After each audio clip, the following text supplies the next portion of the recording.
the sales team outside my office to sell advertising. That's our sole source of income at Metro. Well, I'm an account supervisor working on the Ford Canada brand. Creating an emotional connection is crucial to effective marketing campaigns. One common technique is to arouse the feeling of shock. Controversy has been a huge factor in advertising since the turn of the century. It is clear that controversial themes like sex, xenophobia, and violence appeal to the general public. But why? We arranged interviews with 3 professionals within the fields of media and advertising to seek insight on why controversial advertising is what it is, why it's effective, and if it's justified. We scheduled an interview with Ian Clark, the sales manager at Metro newspaper in Ottawa. We asked him various questions about controversial advertising. Generally, it causes an emotional reaction in people that see it, good or bad. It can be some people wholeheartedly embrace controversy and they love it when they see it in advertising. I often find that those people, it's generally something that doesn't affect them personally. But people can have the opposite emotional reaction to it, be highly offended by controversial advertising, and it can damage the reputation of a publication, cause it to lose readership, cause legal problems in extreme cases. We scheduled an interview with Russell Mills, the Dean of Arts, Media and Design at Algonquin College. We asked him various questions to gather his thoughts about controversial advertising. One of the first questions we asked him was, why do you think brands or companies use controversial ads? To try and break through, because they know it's harder and harder to reach people. People are avid media consumers, and they get exposed to so many messages every day, and they can't absorb them all. They can only absorb a tiny fraction of them. Most of them just go in one ear and out the other, in one eye and out the other. So people usually are tempted by doing something that's different and controversial in order to get attention, but you can't go too far. We scheduled a Skype call with Wes Dean, a former graduate from the marketing and advertising program. Here's what he had to say about controversial advertising.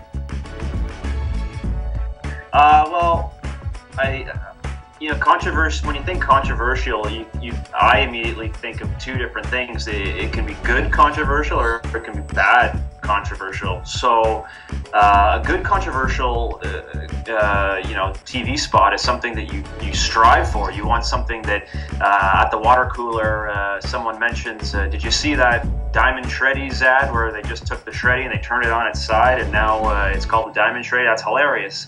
That's controversial because you're talking about it, and kind of that's the main goal. And then there's also bad controversial ads, and there's so many different things that can make something controversial. It could be false advertising. It could be obviously the first thing you think of is maybe something sexy.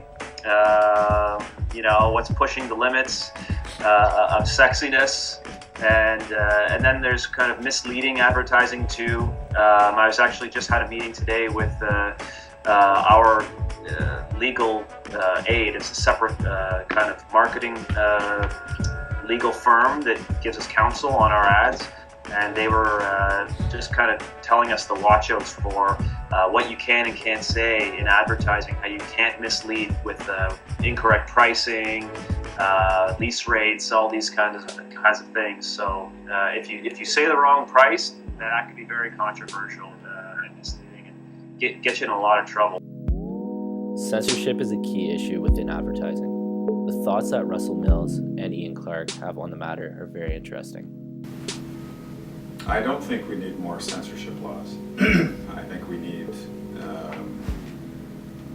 I think media outlets in general need to reflect the attitudes of the community that they're serving, and those should be your guidelines all the time. The lawmakers, I don't think, can keep up with those changing ideas. I tend to believe censorship should be minimal. You should rely on feedback that advertisers get from their customers to control what they do, and there tends to be a lot of that. But wouldn't be in favor of governments imposing more standards than they do now in advertising. We then gave a few examples of print ads that may be considered controversial. We asked them if they believe they are controversial and if they would publish them within their business. Shows that It's hard to tell, but I suspect that this nun is pregnant. Yeah. Yeah. We might stay away from this one. That one's a little bit over the line. The Last Supper with the half-naked models is not horrible, but pregnant is not not cool. Okay, I think that's perfect. Yeah. Racism has become a more talked about.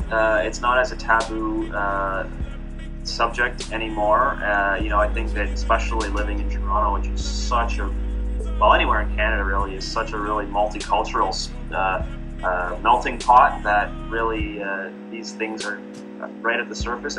But as far as this ad goes, I would say that it's definitely kind of risky, and I would say this one's pretty offensive, to be honest. Yeah. Yeah, well, I mean, it gets racism into it, it gets sexuality into it, and I'm not sure that the makers of PlayStation would want to have their product associated with those kind of things. It's probably, and people would question, what has this got to do with PlayStation? It's just a crass attempt to get my attention, and it's not telling me a thing about the value of the product. So I can see why it wasn't successful. We went on to ask Ian Clark and Russell Mills if they think brands who tend to use controversy in their ads do as well as advertisements that avoid any risk of controversy.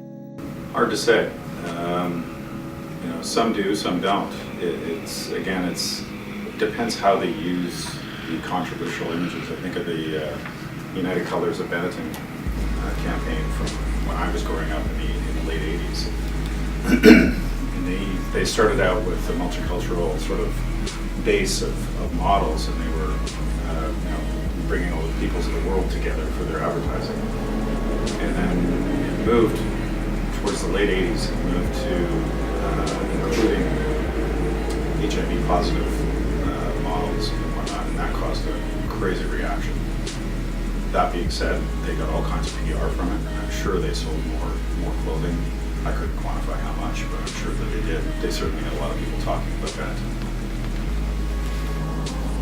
That's a hard question, because controversy can be kind of a subtle thing.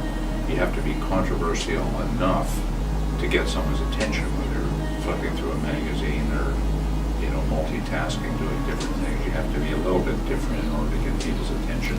But if you go too far, then you can damage your ability to sell a product. If you offend people and they start to associate the offense with the product, then you haven't achieved your objective.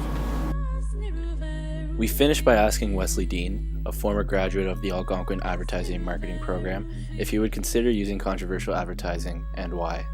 Well, the thing is whenever you see a spot on TV or a print ad that's controversial, good or bad, I always think that that's great, and I think that immediately the client must be great, because oftentimes clients of big, massive companies are they're very nervous of putting out something that rocks the boat a little bit too much. They want to focus on bottom line. They want to sell cars. They want to sell food. They want to sell whatever they're selling, and they don't want to risk putting a negative light on the brand. If they try to do something funny, then maybe it devalues the brand in some way. So it's a big undertaking to convince a major company to put this message, this tone on their messaging out there that is really controversial, because at the end of the day, it's probably easier for them to go the safe route. So whenever you see something controversial,